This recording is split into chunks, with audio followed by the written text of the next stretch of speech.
Өдөрөө сайн байцгаана уу? Өнөөдөр бүгдээрээ хүний мөн чанарын хууль номныхон 14 дугаар хууль болох бүлгийн уруу таталтанд бүү авт даган баясах сэтгэл зүйн хуулийн тухай хамтдаа судалцгаая.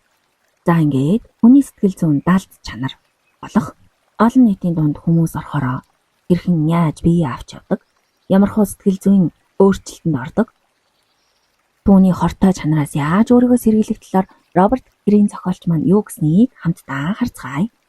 Бид бүгдээд өөрсдийн ч анзаардаггүй нэгэн даалт чанар байдаг. Энэ бол бидний нийгмийн хувь хүн буюу олон цэцгэс олон нийтийн дунд орохоор хуурдаг дүр төрх гин. Олон нийтийн дунд орохдоо хүн ухамсаргүйгээр бусдын яриа үйлдэлийг даган дуурайж эхэлдэг байна. Бусадтай ижил байх, бусдын итгэдэг зүйл итгэхийг илүүд үзэж, арай өөрөөр сэтгэж эхэлнэ. Олон нийтийн уур амьсгалд автан эрсдэлтэй рационал бус үйлдэл хийх нь элбэгшдэг. Хэрэг бид бусдыг хит их даган баясаж, дасан зохицоод байвал өөрийн гэсэн дахин давтагдчихгүй чанар болон бие даан сэтгэх чадвараа аажмаар алдна. Үүнээс гарах ганц шийдэл бол олон нийтийн дунд бидэнд ямар өөрчлөлт гарч буйг ухамсарлах өндөр чадвартай болох юм гин. Ингэж байж л бид бие даасан байдал эрүүл ухаанаа хадгалангаа бусдтай өндөр түвшинд хамтран ажиллаж сурч чадна гин. Хүний мөн чанар дээр хийсэн сорилт буюу хятадын соёлын хувьсгалын жишээг харцгаая. 1966 онд бүгд найрамдах Хятад ард улсад Гао Жанхуа бүү маш нэртэй нэр хүндтэй хатуу чанд сургуульд зохиолч болох мөрөөдөлтэйгээр суралцаж эхэллээ. Гэвч удалгүй Мао Зэдун соёлын хувьсгалыг эхлүүлж залуусыг хуучин нийгэм эрх мэдэлтнүүдийн эсрэг ослог гаргахыг уриалж эхэлсэн байна. Энэхүү сэтгэл зүйн давлгаа сургуулийн орчинд хэрхэн нөлөөснийг дараах үе шатуудаас харж болно гин. Эхэндээ сурагчид зүгээр л Бээжингийн сонин сэтгүүлийн ураг дуурайн ханы сонин хийж багш нараа хувьсгалын эсэргүү хэмээн хардаж эхэлсэн байна.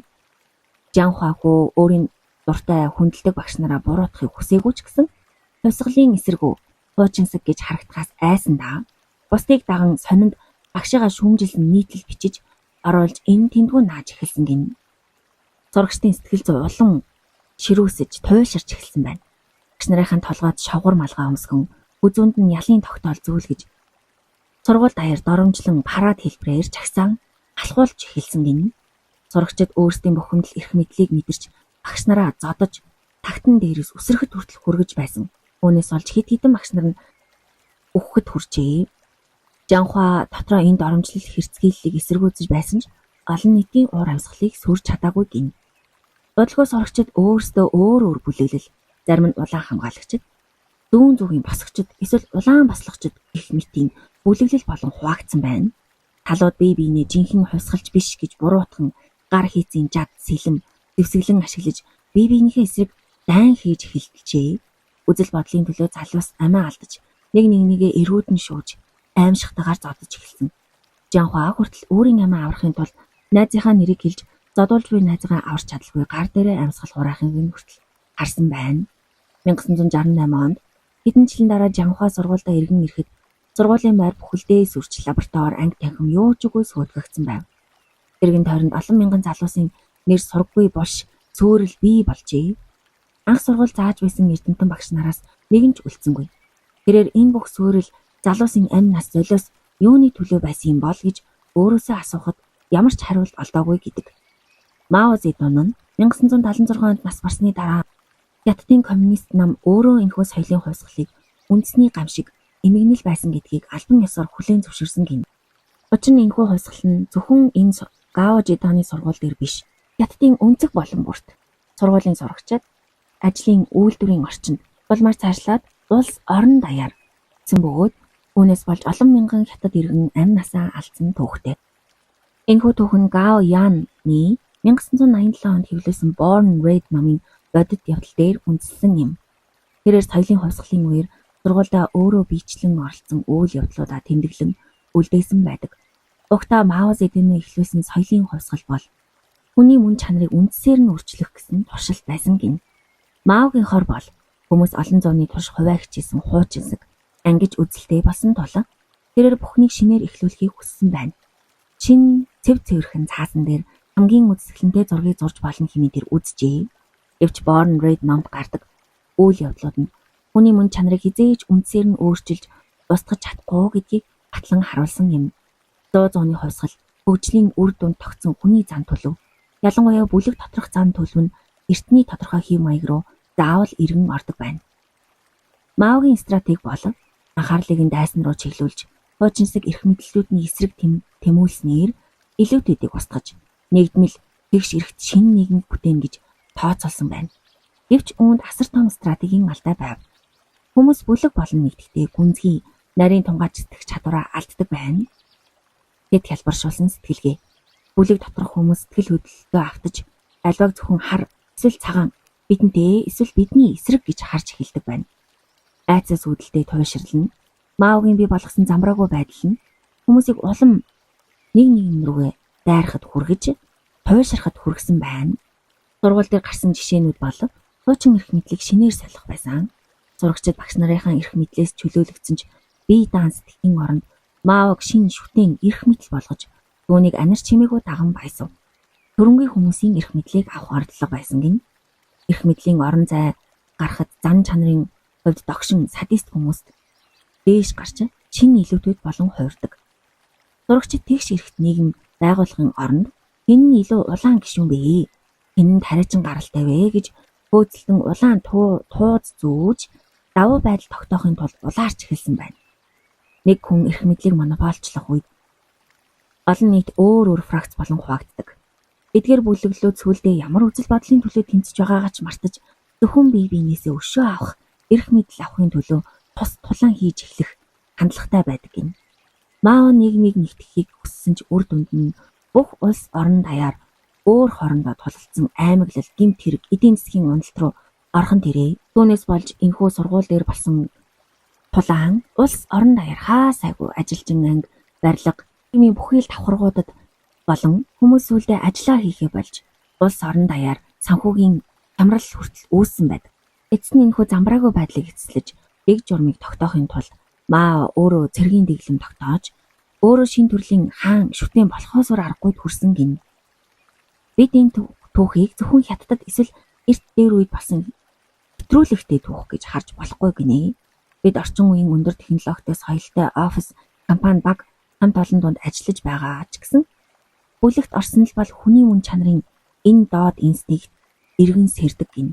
Бид бусдад таалагдахын тулд бодол санаагаа бусдын дагуу өөрчилж эхэлнэ. Офисын байр суурь, тушаал дэвших, хэн илүү хөндлүүлж байгаад архиа ажиллуулж эхэлнэ. Баг хамт олонд ямар нэгэн аюул, стресс, хямрал нүүрлэх үед бид рацинал бус болж айдас, сандрал, дайсагналт амархан автдаг байна. Бүлгийн доошоо татах хүчийг хэрхэн эсэргүүцэх вэ? Бүлгийн энэ аюултай нөлөөллөөс өөрийгөө хамгаалж, бие даасан рацинал хүн байхын тулд бид дараах зүйлсийг хийх хэрэгтэй гэж зохиолж хэлсэн байна. Нэгдүгээрт үнэнчээр хүлээн зөвшөөр. Бүлэг бидэнд асар том сэтгэл зүйн нөлөө үзүүлдэг гэдгийг үнэнчээр хүлээн зөвшөөрөөрэй гэсэн байна. Таны мэдэрч буй уур бухимдал, айдас үнэхээр таних уу? Эсвэл эргэн тойрны чинь хүмүүсээс халдварласан уу гэдгийг ажигла. Удирдагчдыг бүү шүт. Удирдагчдыг амжилтаар нь хүнддэг. Гэхдээ тэднийг дахин залуужуулж, уг шиг шүтэж болохгүй шүү дээ. Харизматик буюу соронзон мэт удирдагчдын шидийг буулгаж, бодит байдлаар хандаарай гэсэн байна. 3. Хүний мөн чанарыг зөвөр ашиглах хэрэгтэй. Танд байр суурь, хүндлэл хэрэгтэй байгааг бүү үгүйсэг. Харин үнийг чанартай сайн ажиллах замаар олж аваа. Багтаа үнэнч байх хүслээ бодиттой шүүмжлэл хийх, өөр өнцөг оруулах, бага илүү эрүүл чиглэлд оруулах байдлаар харуул гэсэн байна. 4-дүгээр тайван байдлыг халдах. Бүлэг дотор сэтгэл хөдлөл халдварладаг бол тайван байдал, төвчээр бодит үр дүн дээр төвлөрөх байдлыг эргэн тойрондоо халдаа гэжээ. Хүмүүст хүсснээр ажиллах эрхчлөө өгөхөд тэд ихэвчлэн нэгээ даган дуурайж эхэлдэг. Эрик Хофер. Хүний мөн чанарын түлхүүрүүд, нийгмийн хүч. Амьдралын тодорхой мөчүүдэд бид маш хүчтэй, урд өмнө мэдэрч байгаагүй онцгой нэгэн эрч хүчийг мэдэрнэ. Гэвч энэ эрч хүчний талаар бид барагтай бол ярилцаж дүн шинжилгээ хийдэггүй байна. Үүнийг бүлэгт харьяалагдах гүнзгий мэдрэмж гэж тодорхойлж болох бөгөөд бид үүнийг дараах нөхцөл байдлуудад ихэвчлэн мэдэрнэ. Нэгдүгээр нийгмийн хүчийг мэдэрдэг бодит мөчүүд. Том хэмжээний цуглаан, олон нийтийн дунд. Концерт, спортын тэмцээн эсвэл улс төрийн цуглаан дээр байхад догтлол, уур бухимдал, баяр баясгалангийн долгион олон мянган хүнийг нэгэн зэрэг нүрэн авдаг. Энэ сэтгэл хөдлөл бидний дотроос автоматар ундран гардаг бөгөөд үүнийг ганцаараа эсвэл цөөн хэдүүлээ байхдаа хизээж мэдрэх боломжгүй байдаг гин. Ийм орчинд хүн ганцаараа байхдаа хизээж хийхгүй үйлдэл эсвэл хэлэхгүй үгээ хэлж хийж зөрхөлдөг байна. Илтгэл тавих болон харизматик удирдагчийг сонсох үед хэрэг бид олон нийтийн өмнө гарч ярихдаа хэд сандрахгүй үзэгчид бидний талд байвал бидний гүнээ сэтгэл хөдлөл асар хүчтэй төрж эхэлнэ. Бид олон нийтээс ирч хүчээ сэлгэж бидний дууны өнгө, биеийн хөдөлгөөн эрдийнхөөс хавьгүй идэх хүтээ өөр болно. Эсвэргээр харизматик илтгэгчийг сонсох үед тэр хүн ямар нэг нууцлаг хүчээр биднийг эзэмдэж догдлолоор дүүргэж байгааг мэдэрдэг байна.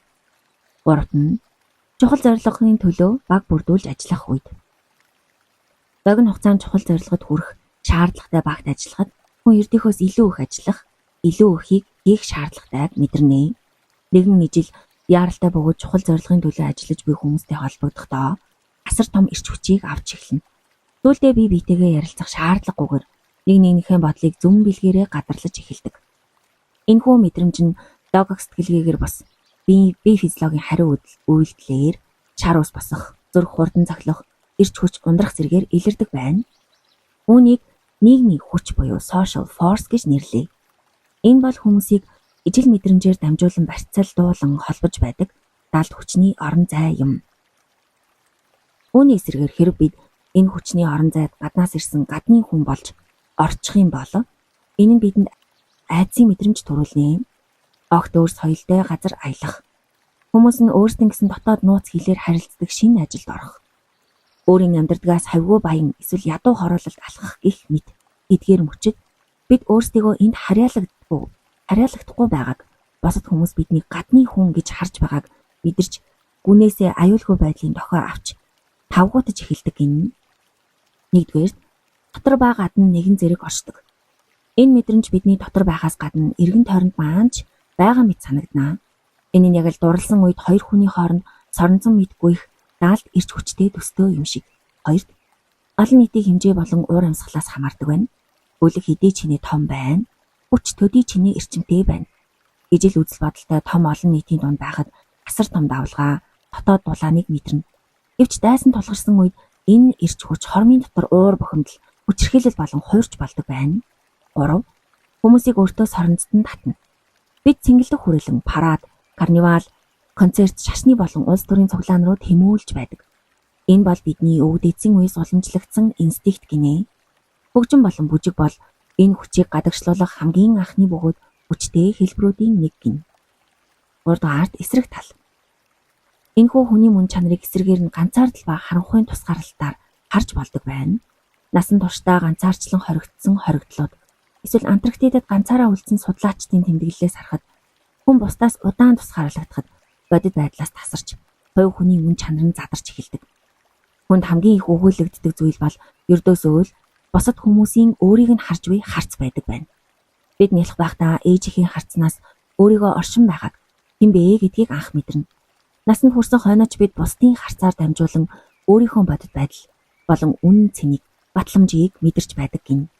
Өнөө үед энэ нийгмийн хүч цахим сүлжээнд сүнс мэт хэлбэрээр оршиж байна. Бид ухаалаг уцаа байнга шалгадаг нь цаанаа л бусдын харцыг, бусад хараалагдах мэдрэмжийг хайж буй хэрэг юм. 4-р амьтны инстинкт ба бидний сохор нууцын тухай.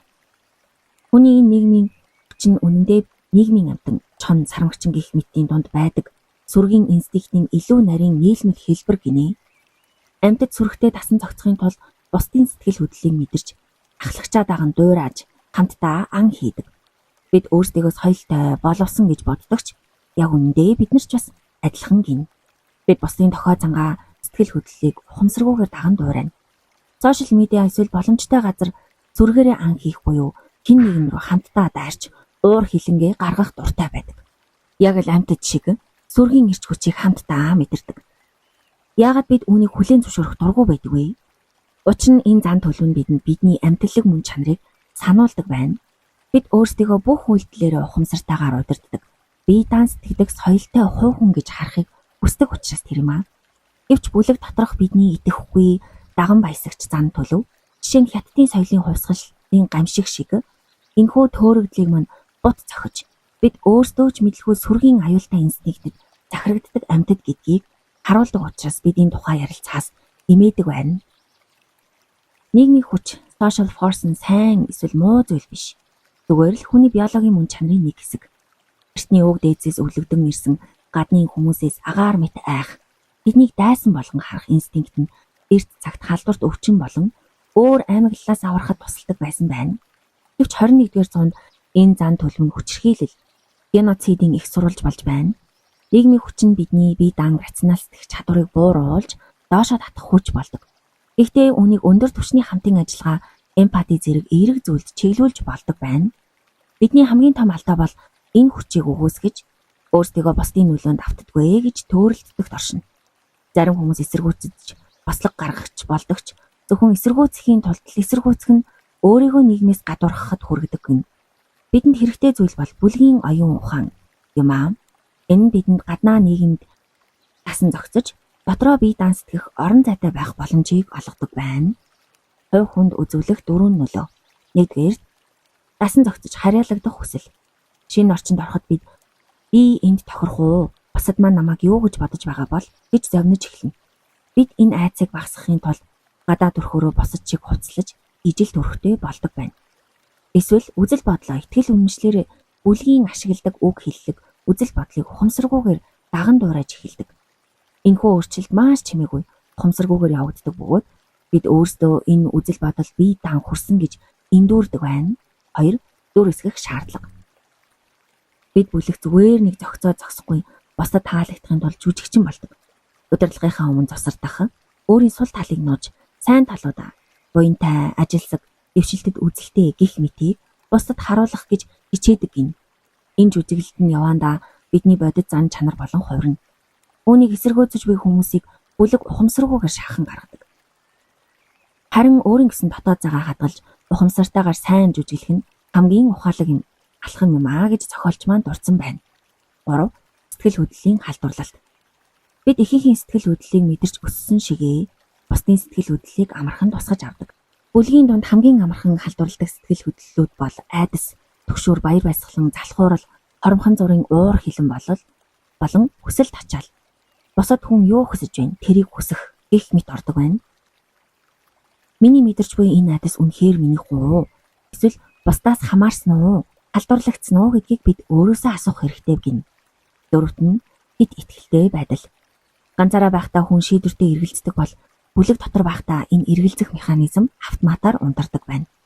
Бид нэг зүйлийг зөв гэж үзвэл бид түүндээ эргэлзэхээ болно гин.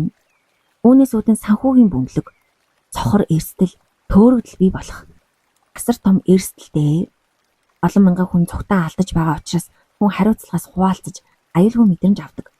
Бүлгийн энэ сохор итгэлээс эргэлзэх, тунгаан бодох чадвар л биднийг хамгаална. Одоо хамтдаа бүлгийн динамикийн тухай зохиолч маань юу гэснийг харцгаая. Төөх эхэлсэн цагаас л хүмүүсийн бүлэг тодорхой зүй тогтол, хуулинд баригдсан мэт автоматар зарим нэг хэв шинжид ордгон ажиглагддаг. Та өөрийн харьяалагддаг болон даван өнгөрүүлж буй бүлгүүдийн дараах үндсэн динамикуудыг заавал судалж мэдвэл зохино гэсэн байна. Бүлгийн соёл. Өөр цоошин улсад очиход тухайн орны хүмүүсийн хэл, ёс заншил харах өнцөг огт өөр байдаг. Удаан хугацааны уламжлалтай үндэстнүүдийн хувьд энэ нь маш тодорхой харагддаг бол компани офисын түвшинд арай нарын даалт хэлбэрээр илэрнэ. Энэ бүхэн нь гишүүдийн онцлог дээр үндэслэн бүлгийг нэвтгэж буй нийгмийн хүчний илрэл юм. Өөрийн бүлгийн соёлыг шинжлэхийн тулд дараах зүйлүүдийг ажиглаарай гэсэн байна. Энэ бүлгийн сул бүтцтэй юу, чөлөөтэй стилтэй юу? Эсвэл дээрээс доош чиглэсэн зохион байгуулалттай гишүүд нь журмаас гарах, эсвэл сахилах бат алтхаас айдгүй. Гишүүд нь өөрсдийгөө дэлхийн бусад хэсгээс илүү дээр талангад гэж мэдрэн элит үзэл гаргадаг. Эсвэл бүлэг өөрийн популизмоор бахархдаг. Энэ бүлэг өөрийгөө дэвшилтэд инновацч гэж харж байна уу? Эсвэл уламжлалт уу? Мэдээлэл бүлэг даяар хялбар урсдаг бөгөөд нээлттэй мэдрэмж өгдөг. Эсвэл удирдлага энэ урсгалыг хянаж монополчилдаг. Энэ эрэгтэйчүүдийн шинж чанартай буюу хит өрсөлдөөнтэй, илүү чанга тушаалын хэлхээтэй юу? Эсвэл шатлсан захиргаатахаас илүү хамтын ажиллагааг чухалчилдаг уян хатан эмгтээлэг шинжтэй юу? Энэ нь ажлын тохиолдол үл ойлголцлоор дүүрэн гишүүд нь бодит үр дүнд хүрэхээс илүү өөрсдийн эгод санаа зовдгоо. Эсвэл бүтээмж ба ажлын чанарыг чухалчилдгоо гэх мэтийг ажиглаад үзээрэй гэсэн байна. Үүн дээр сануулгах санамж гэвэл бүлэг өөрийнх нь тухай юу хэлж байгаад бас тэдний бодит үйлдэл болон Ноёрхож буй сэтгэл хөдлөлийн аясаас соёлыг нь тодорхойлоорой гэжээ. Соёлын хоёр чухал онцлог. Төсөөллийн ideal. Бүлэг өөртөө либерал орчин үеийн шинэлэг өрсөлдөх чадвартай гэх мэт ideal төрхийг бүрдүүлдэг. Бодит байдал дээр үүндээ хүрэхгүй байж болох ч энэ ideal нь гишүүдийг холбох домгийн үүрэг гүйцэтгэдэг гин. 2. Үүсгэн байгуулагчийн нөлөө. Соёл нь үүсгэн байгуулагчийн зан чанарыг тусгана. Хэдэн мянган гишүүнтэй байсан ч үүсгэн байгуулагч өөрийн тамгыг үлдээсэн байдаг. Шинээр ирсэн удирдагч соёлыг өөрчлөх гэж ирээд өөрөө тухайн соёлд уусан шинхэн олонтой байдаг гин. Жишээ нь Америк нэгдсэн улсын батлан хамгаалах яамны Пентагоны дэлхийн 2 дугаар дайны дараа тун төрөмгийн дайчин соёлтой болжээ. Кеннеди Джонсон нар Пентагоныг Вьетнамын дайнд татан оролцуулахгүй гэж соёлыг нь өөрчлөхийг хичээсэн ч Пентагоны дайчин соёл эцэстээ тэднийг дайнд оруулсан гин. Холливуудын найруулагч ч өөрсдийн замаар явж чадалгүй 90 жилийн түүхтэй продюсеруудын дээрээс доош чиглэсэн хяналтын соёлд идэгддэг гин. Бүлэг хэдий чиний удаан оршин тогтнож томорно, төдий чиний хуучинсаг болдог. Бий болгосон зүйлээ хадгалах, шалгарсан аргуудад дугаарлах энэ хуучинсаг байдал нь явандаа тасан зогцох чадварыг алдагдуулж бүлгийг мөхөлд хүргэдэг гин. 2. Бүлгийн бичигдээгүй дүрэн ба кодуудыг юу гэснийг хамтдаа харцгаая. Бүлэгт эмх замраагүй байдал, аюултай тул бие авч явах ба ажлыг хийх стандартууд хурдан бий болно. Эдгээр бичигдээгүй даалд байдаг. Үүнийг зөрчил та шалтгааныг нь ч мэдэхгүйгээр гадуурхагдаж эсвэл халагдах эрсдэлтэй байна. Чинээр иргэсний анхаарах зүйлс бол хэн амжилтанд хүрч хэн унаж байгааг ажигла. Амжилтанд бодит үр дүнгээс ирж байна уу? Эсвэл улс төржилтөөс ирж байна уу? Аюултай бүсүүд бусдаас хэд ажилсаг байж бусдыг муу харагдуулснаас болж халагдчих болно. Бүлэг дотор хизээж шүүмжлэгдэж болохгүй ариун тахил шиг хүмүүс эсвэл итгэл үнэмшил заавал байдаг гин. Шүүгчдийг илрүүл. Энэ дүрмийг цагдаа шиг сахиулдаг өндөр байр суурьтай хүмүүсийг олж харж тэдэнтэй зөрчилдгөөс зайлсхийгээрэй гэсэн байна. 3 дугаарт бүлгийн даган баясагч хүмүүсийн тоглоомыг хамтдаа харцгаая. Зармагчны сүрэгт ч гэсэн ахлагчаа даган дуурайж түүнд тал засах зан төлөв байдаг байна. Хүмүүс үүнийг хааны ордны нарийн бүтэц болгон хөгжүүлжээ. Өнөөдөр ч гэсэн кино компанийн захирал, сургуулийн деканы, улс төрийн багийн иргэн тойронд энэхүү даган баясагч хүмүүсийн төрөл үүсдэг байна. Эдгээр даган баясагчдын тоглоомын 3 зарчмын тухай одоо ярилцъя. 1-р удирдагчид тасан зогцох ба зусардах. Удирдагчид ихэвчлэн том эготой байдаг тул тэдэнд тал засах хэрэгтэй. Гэхдээ хэд ил цагаан зусардвал ядарсан, ядсан харагддаг байна. Хамгийн сайн арга бол удирдагчийн бусдын анзаардаггүй, харин өөрөө хүлээн зөвшөөрөгдөхийг хүсдэг даалт чанарыг нь магтах юм. Жишээ нь бизнесийн ухааныг нь биш, соёлын мэдрэмжийг нь магтах. Төвний үзэл бодлыг өөрийн үгээр дахин илэрхийлж, даалт хэлбэрээр тал засах. Ажилдаа удирдагчаасаа илүү хэтэрхий сайн байхаас айгаарай гэсэн байна. Удирдагч танаас хамааралтай болохоос нэмэж амбицид чинь эргэлзэж эхэлнэ. Тэдэн давуу байдлыг нь мэдрүүлж, энэ бүх зүйлийг таны хүчээр хийж дуусглаа гэх далд мессежийг дандаа өгөх хэрэгтэй гин. 2. Бусад өрсөлдөгчтэйгөө харилцах тал дээр хэд тасархай, ухаантай харагдах нь хатаархал дуудаж, таны хэдэн мянган махчин заасанд хазуулж өгөхөд хүргэн гин шүү. Амжилтаа дарж бусдыг сонсож хурлын үеэр бусдад цол хэрэгэм магтаал албаар өгчвэ. Өрсөлдөгчөө замаасаа зайлуулахдаа маш талд зөөлөн аргаар ганцаар дуулгах аргыг сонгох хэрэгтэй гин. Даган баясагчдын худлаа нэмсэглэл үнэнч байх амлалтанд бөө идэг. Үүнийг ухамсарлахгүй сохор байна гэдэг бол хамгийн аюултай зүйл гин. 3. Даган баясагч хүмүүсийн тоглоомоос гадуур үлдэх боломжгүй байдаг. Би энэ улс төржилтөөс дээгүүр үнэт шудархан гэж аашлах нь таныг сэжигтэй, их зантай харагдуулж шууд гадуурхагдахад хүргэдэг байна. Харин ч тоглоомын дүрмийг мастерууд шиг сурч стратегиэс таашаал авч сураарай гэсэн байна. 4-р бүлгийн дайсан. Гадаад орчноос айх бидний эртний айдас одоо ч хэвээрээ байна. Ямар ч бүлэг өөрсдийгөө нэгтгэхийн тулд бодит болон зохиомол дайсныг бэлтгэж байдаг гин. Антон Чеховын хайр нөхөрлөл хүндэтгээс илүүтэй ерөнхий үзэн ядалт хүмүүсийг хамгийн их нэвтэгдэг гэж хэлснийг санаарай. Удирдагчид өөрсдийн алдааг нуухын тулд дайсныг ёс суртахуунгүй аюултай гэж тодорхойлж, өөрсдийгөө ариун гэж харагдуулах дуртай байдаг гин. Таны зорилго бол энэ дайсагнагч сэтгэл зүгээс ангижирч дайсныг боддоор хараарай. Сэжиглэж буйгаа ил харуулж урагч болохын оронд ухаантай байж Шаардлагатай бол дайсныхаа сайн стратегиэс суралцах чадварыг олж ав гэсэн байна. 5 дугаарт бүлгийн фракцууд. Бүлэг томрох тусам хүмүүс өөрсдөө нь илүү адилхан гишүүдтэй жижиг фракц бүлэг үүсгэнэ. Үүний шалтгаан нь өөрийн үн цэнийг, нарциссизмыг илүү ойроос мэдрэх хүсэл гэд байдаг гин. Фракц хүчээ авбал бүлгийн ашиг сонирхлоос өөрийн ашиг сонирхлыг дээгүүр тавьж эхэлдэг гин. Мао Зэдун шиг зарим удирдагчид задалж цааш нь удирд стратегийг ашигладагч энэ нь маш аюултай. Элитүүдийн фракц. Дээд тушаалтуудын элитүүд өөр хоорондоо муудалцдаг ч гэсэн эрх мэдэлд нь аюул занал хийлбэл хамтран нэгдэхэд бэлэн байдаг. Тэд дүрмийг өөрсдөө ашигтайгаар эргүүлж бүгдийг сайн сайхны төлөө гэж халахвчилдаг боловч бодит золиослыг жирийн гишүүдээр үргэлж хийлэгдэг гин. Хүний мөн чанарыг суралцаж буй суралцагчийн ёсоор таны хийх ёстой хоёр үндсэн даалгавар. Нэгдүгээр өөрийгөө чанд ажиглах. Та бие даасан хувь хүн биш. Таны үзэл бодол, гэр бүл, хамт олон, соёлын нөлөөнд заавал тодорхой хэмжээгээр автсан гэдгийг хүлээн зөвшөөрөөрэй. Та бүлгийн эсрэг зогсож үзэл бодлоо хэр удаан хамгаалж чаддаггүй. Ихэнхдээ бид бүлгийн буруу шийдвэрийг дагах хандлагатай байдаг гин. Үүнд хит автвал бие даах сэтгэх чадвараа алдна. Бид өөртөө итгэх итгэлгүй байдал айдас биднийг бүлэг цогцоход хүргэдэг гин. Тийм учраас өөрийн үнц нь ажлын үр дүндээ итгэх итгэлтэй нэмэгдүүлснээр бүлгийн сохор нөлөөнд автахгүй байж чаднаа. Гаднаа цогцож дотроо шүүмжлэлтэй сэтгэрээ гэж зөвлөжээ. Хоёр дахь даалгавар бол бүлгийг антропологч шиг ажиглаарай гэсэн байна. Бүлгийн соёл, бичгтэйгүү дүрмийг гүн гүнзгий ажигла. Фракцуудын тулаанд бүү оролц. Төвийг сагсан байр суурьтай байж, стратегийн орон зай болон олон холбоотнуудтай хамтрагчтай болоорой гэсэн байна. Бодит байдлын бүлэг буюу reality group. Бүлгүүд төөрөгдөлд орж сохор сэтгэлгээнд автах нь амархан. Харин бид бодит байдлын бүлгийг бүрдүүлэхийн тулд бие даасан сэтгэлгээ, нээлттэй байдал, өндөр түвшний хамтын ажиллагааг эрхэмлэх хэрэгтэй гин. Өнгөрсөнд хүмүүс шашин, үндэстэн гэх мэт том бүлэгт хараалагдах аюулгүй байдлыг мэдэрдэг байжээ. Одоо эдгээр нь суларснаар хүмүүс асар их айцтай болж жижиг аймаглал болон цахим сүлжээний сохор бүлгүүдэд амархан автаж байна. Энэ биднийг pop удирдагчийн өршин авалтын золиос болгоно. Технологийн асар том өсрэлттэй өнөө үед эртний аймаглах сэтгэлгээ нь хүн төрөлхтнийг сүрэлд хүргэж болцсогүй. Төрөл зүйлийн хувьд бид нэг гарал үүсэлтийн нэг гэр бүл юм. Бид өөрсдийгөө хүн төрөлхтөн гэдэг том бодит байдлын бүлэг гэж харж дээд түвшинд хамтран ажиллаж чадвал ирээдүйн аюулыг давж гарч чадна. Олон төрлийн соёл байж болох ч бидний үндсэн бүлэг болон хүн төрөлхтөн юм. Одоо зохиолч маань даган баясагч хүмүүсийн 7 төрлийн тухай юу гэснийг хамтдаа харцгаая.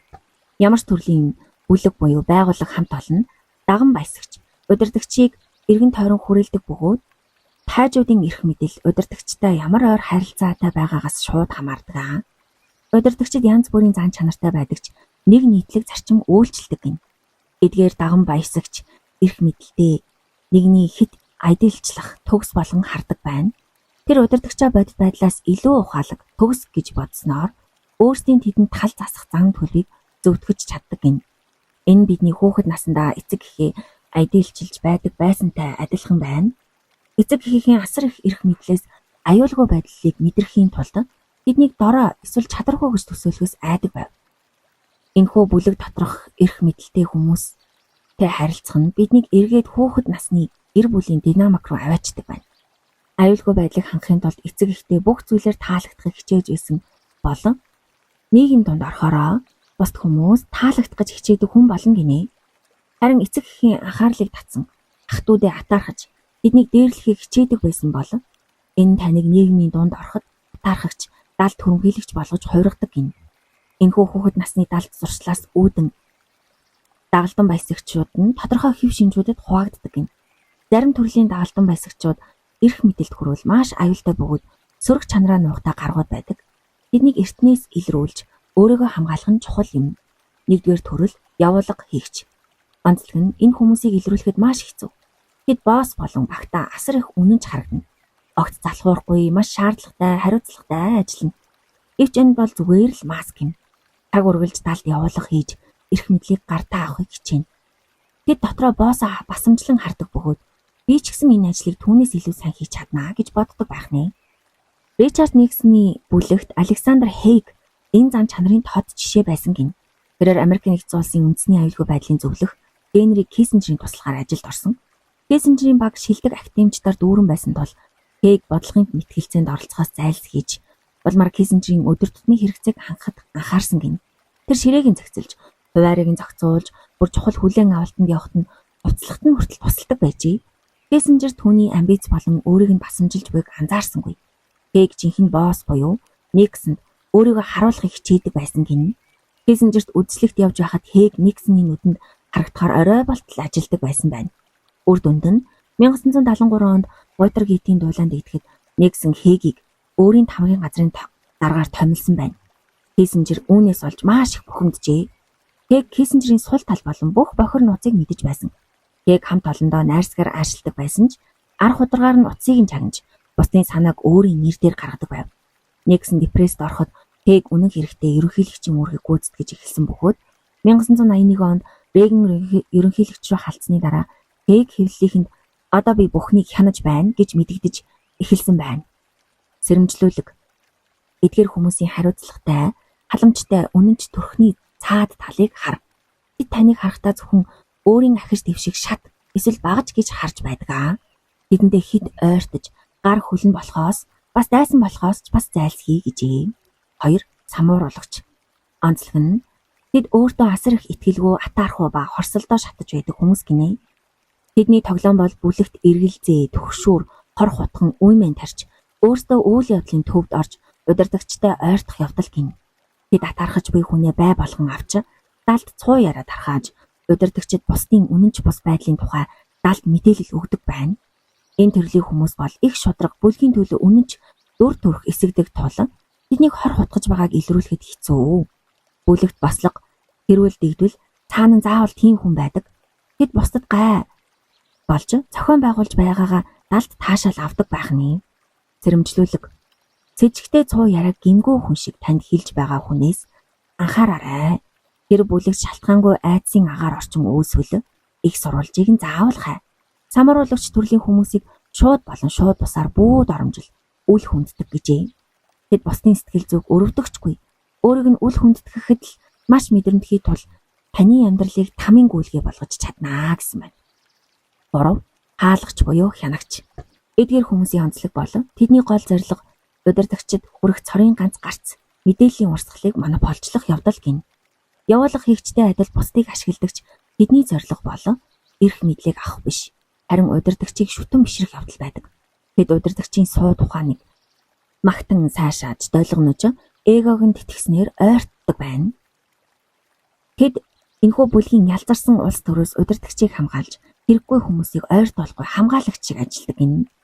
Ойр баснаар тэр удирдагчийн сул тал, харанхуй талыг мэдэж авдаг бөгөөд энэ нь удирдагчийг өөртөө улам бүр хамааралтай болгодог байна.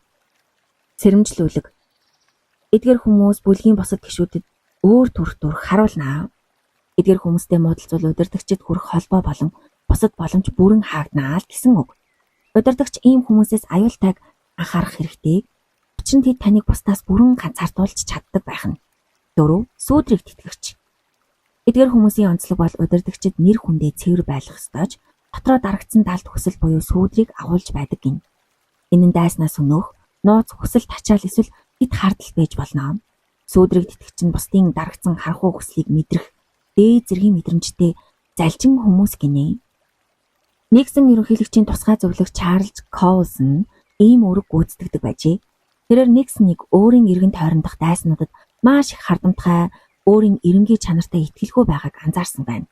Коулсон Никсны хамгийн муу инстинктээр тоглож, уулзтын үеэр сөрөг сэтгэл хөдлөлөө уудалж, дараа нь өшөө авах төлөвлөгөөнүүдийг нь жишээ нь сэтгүүлчдээс өшөө авах гэх мэтийг сэмээрхэн санал болгодог байсан гин. Никсон үүнд автахгүй байж чадаагүй гин. Сэрэмжлүүлэг. Эдгээр хүмүүсийн карьер хөвчлэн богино байдаг. Учир нь тэд хэрэг явдал илэрхэд удирдагчийн ялын эзэн буюу золиос болгож чадна гин. Тэдэнтэй ямар нэгэн сэжигтэй, хууль бус, ёс суртахуунгүй зүйлд бүү хамтран ажил. Нэр цэвэр байдал бол таны хамгийн том баялаг юм. 5. Бүлгийн алиа салбтаа. Онцлог нь альва бүлэгт алиа салбтаа заавал байдаг. Өнөөдөр тэд өөр хэлбэртэй болсон. Нэг талаар тэд бол шүүмжлэгч, өгөөдөгч нар байдаг байх нь. Эргэн тойрны бүх зүйл тэр байтугай удирдагчийг хүртэл тоглоом тавихгүй болгох зөвшөөрөлтэй л мэт аашилдаг. Эсвэл гэрийн бослог гаргагч дүрмээр ажилдаг байх нь. Дүрм журам хувцалтыг зөрчих, хурлын үеэр гаж зөрүүд санаа хэлхийг зөвшөөрнө. Энэ нь удирдагчийг ардчлан шүүмжлэлийг сонсдог гэж харагдвал халахвч болдог байх нэ. Тэд эрсдэл хүлээхээс ба хариуцлагаас айдаг тул ийм дүрд тоглодог. Тэдний хинч нухацтай авч үздэггүй тул жинхэнэ эрх мэдлгүй байдаг байх нь. Тэдний бослого нь хизээж бүлгийн систем занал хийлэл болтгүй. Цэрэмжлүүлэг. Бидний энэ байдлыг харж өөрөө даган дуурайж болохгүй юм аа. Бүлэг нийгэмд зөвхөн ганц л алиас салбартай байх орон зай байдаг байх нь. Ил зан чанараа хувийн амьдралдаа эсвэл хангалттай эрх мэдэлтэй болсон хойноо л харуулаарай гэжээ. 6. Толин тусгагч. Эдгээр хүмүүсийн онцлог бол энэхүү бүлэг нийгэмд дунд хамгийн амжилттай даган баясагчдын төрлийн нэг юм. Тэдний нууц нь хүн бүр дотроо нарциссист өөртөө дуртай гэдэгт тогтдог. Тэд ил шулуун тал засахын оронд бусдын ааш зан сэтгэл хөдлөл үзэл бодлыг нь толдон тусгаж тэдэнд өөрсдийгөө үнэлэгдэж байгаа мэдрэмж төрүүлдэг байна. Жишээ нь Франклин Д. Рузвельтийн хөдөлмөрийн сайд Фрэнсис Перкинс энэ тоглоомын мастер bijээ. Тэрээр Рузвельтийн ааш занг маш сайн мэдэрдэг байв. Рузвельт түүх сонсох дуртай тул Перкинс ямар ч санааг маш сайн зохиомжилж ярьдаг байв. Тэр ерөнхийлөгчийн яриаг маш их анхааралтай сонсож сүүлд нь түүний хэлсэн суут үгийг эргүүлэн иш татдаг байжээ. Хэрв эсэргүүцэлтэй тулгарч болох санаа хэлэх гэж байгаа бол Рузвельтийн өмнө нь хэлж байсан санааг бага зэрэг өөрчлөн санал болгодог байсан гин. Бусад дагалдан баясагч дундаас тэрээр аюул занал хийлэхгүй харагддаг гин. Тэрэмжлүүлэг. Та өөрөө энэ дүр тоглох боломжтой юм. Түүний тул бусдын үг хэлэхээс гадна сэтгэл хөдлөлийг нь тойлдож удирдагчийг өөрийнх нь тухай төсөөллийг байнга баталгаажуулж өгөх хэрэгтэй байна. Шууд магтаалаас илүү толдох тактик хүмүүсийн эсэргүүцлийн ханыг буулгадаг гэдгийг анхаараарай. 7 дугаар төрөлд нь 2 төрлийн хүн багтдаг бахны. Нэгдүгээрт нь ивэлтэн баг. Бусад дагалдан баясагчнууд өөрийн сайн ажиллагаа үнэнч байдлаараа дээшээ өгсөх замаар ажилладаг болов эдгээр ивэлтэн төрлийн хүмүүс зөвхөн удирдагчтай хувийн найз нөхдийн харилцаа үүсгэж дэвшдэг байна. Удирдагчид байнга албан ёсны байгаас алхдаг тул заримдаа нэг хүнийг сонгон нууцаа хуваалцаж онцгой эрх мэдэл олгодог гин. Үүний аюул нь энэ байранд суур маш аюултай. Найзын харилцаа хувьсантгай тул ямар нэгэн зүйл сэтгэлэн гонсоход удирдагч таныг хайрлахаас шууд үзэн ядахад хүрдэг байна. Түүнчлэн бусад даган баясагчдуудын атаархлыг асар ихээр дууддаг. Тэднийг сүрэхэд хэн ч хамгаалахгүй бөгөөд онцгой ур чадвараар дэвшээгүй тул чих газаргүй болдог гин. Энэ байр сууриас зайлсхий гэж зөвлөж байна. Өөрийн эрх мэдлийг бусдын сайн харилцаан дээр биш, ажлын үр дүн ашиг тустай байдал дээрээ босгоорой гэсэн байна. Хоёрт нь золиосны бай. Бүх хүмүүс дээрээс нь харж доромжилж, өөрсдийн даваа байдлаа мэдэрдэг бүлгийн хохирогч нар гин. Бусад хүмүүс тэднийг чадваргүй, хачин үзэл бодолтой эсвэл мэдрэмжгүй гэж шоолдог. Зөвлөмж, энэ динамикт бүү оролцоорой. Энэ таныг яс уртхангүй болгож дорой тулдаг. Бүлгийн хүн бүрийг боломжит холбоотон гэж хараарай. Хэрэг боломжтой бол энэхүү золиосны бай болсон хүнтэй нөхөрлөж энэ хэрцгий тоглоомын таашаалыг өгөө хийж сураарай гэсэн байна. Одоо бүгдээрээ бодит байдлын бүлэг буюу the reality group-ийн тухай зохиолч маань юу гэснийг харцгаая. Бүлэг хамт олон алдаа дутагдал гаргахад хөвчлэн хувь хүмүүс рүү чулуу шидэж бурууг өөрүүлдэг. Амбицтай удирдагч буруудууллаа. Чадваргүй туслах алдаа гаргалаа. Эсвэл дайсан дээрлэхлээ гэх мэт. Тэгээд удирдагч туслахуудыг халж шинэ баг томлно. Хэдэн жилийн дараа яг ижлэгэн алдаа дахин давтагдаж өнөөх хуучин шийдлүүдийг дахин давтсаар байдаг чөтгөрийн тойрогт ордог гинэ. Энэ загналааны шалтгаан нь хувь хүнд биш тухайн бүлгийн эрүүл бус гэмцэн динамикт хамаг учир байдаг. Системийн засгүй бол удирдагч эсвэл гишүүдийг солиод ямар ч үр дүнгүй ижлэгэн алдаа өөр багтаагаар давтагцаар байна гинэ. Юм учраас доройтсон бүлгийг энэ шин чанараар танаарай гэсэн байна. Гишүүд өөрсдийн үүрэг зорилгоо ойлгохоо болж хувийн ашиг сонирхол улс төржилтөө ихэнд тавин фракц үүсгэх. Самууруулагчид болон хорон зантай хүмүүс тоглоом тоглож, тусарчид, улс төржигчид оройд гарч дундаж чанар ахиж дэвшдэг. Удирдагчид дотоод тэмцэлд идэгдэж аюулгүй байдлын үднэс зөвхөн ая талыг нь засах бөмбөлөгт ороод бодит байдлаас тасрна. Үүний шийдэл нь хувь хүмүүс рүү анхаарахаа болж бүлгийн динамикийг засах явдал гин. Бүлгийг бодит байдалтай нэгт холбож өгснөөр бодит байдлын бүлэг үүсдэг байх нэ. Бодит байдлын бүлэг гэж юу вэ? Тэрээр ажил хийж үр дүнд хүрэх, асуудал шийдэхийн тулд оршин тогтнодог. Өөрийн нөөцийг бүтээмжтэй ашиглаж хэрүүл тэмцэлд цаг алдахгүйгээр 10 дахин их үр дүнд хүрнэ. Түүхэнд Наполеоны батальонууд, IBM-ийн ихэнх үе, F. Roosevelt-ийн анхны танхим, John Ford найруулагчийн баг, Phil Jackson дасгалжуулагчтай Chicago Bulls баг зэрэг нь ийм бүлгийн жишээг гин. Эрүүл бүлгийг бүрдүүлэх 5 чухал стратеги. Яг түрүүчийн 14-р хууль дээр гарсан шиг хүнд зорилго чиглүүлэл хэрэгтэй байдаг шиг аливаа нийгмийн бүлэгтчээс хамтын зорилго ирмэлцэл маш чухал байх нэ. Хүмүүсийн бусдад хүлээн зөвшөөрөгдөх нэг хэсэг хүн байх гэсэн нийгмийн зүүн үндэстнүүдийг дээд зорилго руу чиглүүлэх хэрэгтэй. Үүний тулд багтаа тодорхой эерэг зорилго бүхий айдиалыг бий болгоорой. Энэ нь амьдралыг хөнгөвчлөх чанартай бүтээгдэхүүн хийх, хүнд хэцүү асуудлыг шийдэх эсвэл хэрэгцээтэй хүмүүс туслах явдал байж болно гин. Энэ бол тухайн бүлэг анх яагаад байгуулагдсан бэ гэдэг жинхэнэ утга учир юм. Энэ зорилго нь тодорхойгүй эсвэл даалт биш, маш ил тод тодорхой зарлагдсан байх ёстой байдаг гин. Ямар ч ажил хийдэг байсан хамгийн дээд чанарыг эрхэмлэх хэрэгтэй. Мөнгө болон амжилт нь зорилго өөрөө биш юм аа. Энэ айдиалын дагалдах байгалийн үр дүн байх ёстой гэдэгт анхаараарай гэж. Ярьснаа ажилд хэрэг болох хэрэгтэй. Хэлснээсээ зөрүүлэх бүх хичээл зүтгэл суурна. Баг амжилтанд хүрэх тусам анхны зорилгоосоо холдох талтай тул мишнийг байнга сануулж явах хэрэгтэй гин. Хүмүүст шунал амиа бадах зам байдаг ч чухал зүйлийн нэг хэсэг болох дээд тэмүүлэл бас давхар оршин байдгийг санаарай. Зорилго тодорхой үед баг өөрийгөө хянаж амиа бадсан хүмүүс автоматар гадуурхагддаг байна. Хоёрдугаарт зөв туслахын багийг бүрдүүлэх. Удирдагч хүн том зураг болон гол зорилгодоо анхаарах ёстой. Энэ эрч хүчийг хэмнэхэд хамгийн том саад бол эрх мэдлээ шилжүүлэхээс айх айдас байдаг. Микро менежмент хийж, хэлбэл тарих, тань жижиг сажиг зүйл сарниж, улс төржилтөнд идэгдэнэ. Туслахаа ажилд авах шалгуурыг гадаад үзэмж, эсвэл танил тал, найз нөхдөд тулгуурлан хийх нь хамгийн том алдаа гин. Хамгийн чадвартай, зан чанарын хувьд доголдолгүй хүнийг сонгоорой. Зарим хүмүүс авьяастайж хортой зан чанараасаа болж багийг дороод тулдаг. Өөрт чинь байхгүй чадвартай, өөр зан төлөв гарал үүсэлтэй хүмүүсийг цуглуул. Тэднийг санаачлаг гаргаж, сорилт шийдхийг нь дэмж гэжээ. Гишүүдэд онцгой ирэх хямб олохгүй байхыг анхаар. Шагналыг шудраг хуваарлана.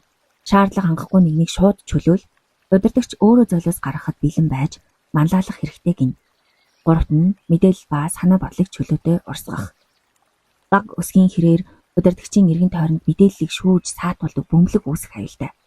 Туслахууд удирдагчид зөвхөн таалагдах сайн мэдээг дуулгаснаар удирдагч бодит байдлаас тасран тэр хэмжээгээр унах аюул нүүрлэнэ. Наполеон байлдааны талбарт бүх шатны цэргүүд болон офицеруудын товч таланг биечлэн уншдаг байсан хүн байжээ. Олон үндэсгийн шүүлтүрхүү мэдээлэл авдаг байсан нь түүний амжилтын нууц. Асуудлыг томоор харах, бодитоор асуудлыг дүүнэх чадварыг нь сайжруулдаг байсан гин. Нээлттэй шүмжлэл. Хурлуудад олон талт бодолтой амьд яриаг дэмж. Удирдагч зөвхөн өөрийн сонсохыг хүсдэг зүйлийг биш, өөрийн байр суурийг эрт харуулж бусдад нөлөөлөхөөс зайлсхийгээрэй гин. Гаднаас шинжээчдийг урьж оролцуулсан ч болно гэж дурджээ. Алдаа гаргахад яллагч хайхаас илүүтэй багийн үйл ажиллагааны доголдолыг нээлттэй шүмжилж таашид туршлага болгон ашиглаарай гэсэн байна. Дөрөвдүгээрт бүлэгт эерэг сэтгэл хөдлөлийг халдаах нь чухал гэсэн байна. Хүмүүс удирдагчийн сэтгэл зүйг хамгийн хурдан тусгаж авдаг. Таксан бөмбөгийн дасгалжуулагч Phil Jackson тоглогчдыг сэтгэл хөдлөхөөс илүүтэй тайван байдлыг халдааж тактикаа ягштал биелүүлэхэд тусалдаг байжээ. Багийг тодорхой, бодит даалгаварт анхаарлаар хандуулснаар тэд байгалийнхаа аясаар тайвширдаг байна. Асуудал гарахад шаналж унахгүйгээр шийдлийг хайгаарай. Энэ байдал нь бусдыг ялангуй зүйлд хэвдэж сандрахаас сэргийлдэг гин. Амжилттай туршлагаас үүдэлдээ өөртөө итгэхийг төрүүл. Таг тухай бүрд шин сорилт өгч багийг тайвширхаас сэргийлээ гэсэн байна. Чин санаанд нээлттэй айцгүй байх нь хүмүүсийг өөрийн бодолтой ажиллахад тусалдаг гин. 5 дугаарт тулаанаар шалгарсан багийг зохицлох. Жирийн үед хүмүүс сайн ажиллаж байгаа мэт харагдагч хямрал стрессийн үед жинхэнэ зан чанар нь илэрнэ. Хямрал болохоос өмнө гишүүдэд богино хугацаатай хүнд даалгавар өгч туршаад үзээрэй гэсэн байна. Дарамтыг давж гарч буй хүмүүсийг өндрөөр үнэлж, багийг баг зэрэг эрсдэлтэй зүйлд чиглүүлж тэдний ааш занг англин ялахын чухлыг дурджээ. Хэрвээ тэр дундаас баг шалгарч гарвал торилтыг давж тулаанаар шалгарсан баг чин саад бэрхшээлээс айхаа болж бүр догдолж чаддаг болно гин. Ийм баг уулыг ч эргүүлж чаднаа. Сэтгэл засалчид хувь хүнийг засах гэж хичээдэг ч эрүүл бус бүлэгт байх нь хүнийг невроттой болгодог. Үүний эсрэгээр бодит байдлын бүлэгт оролцох нь хүнийг эрүүлжүүлж, эмпати болон өөртөө итгэлийг нэмэгдүүлэн амьдралыг нь өөрчилдөг байна. Тийм учраас тухайн бүлгийг ажиглаж энэ бүлэг намайг дээш нь татах бүлэг байна уу? Доош нь уруудах бүлэг байна уу гэдгийг маш сайн нухацтай анзаарах хэрэгтэй байна. Тэрхүү бүлгийг дээш нь татагч эсвэл доош нь уруудагч гэдгийг ялгаж салахын тулд танд дээр дурдсан бүлгийн динамикийн, бүлгийн соёлын, бичигдээгүй код их зэргийг маш сайн анхааралтай сонсоорой гэсэн байна. Хувь хүний хувьд солиорол гэдэг ховор зүйл, харин бүлэг нам үндэстэн цаг үеийн хувьд энэ бичигдээгүй хууль юм. Фридрих Ницше. Энэ хүртэл сонсон та бүгдээ маш их баярлалаа.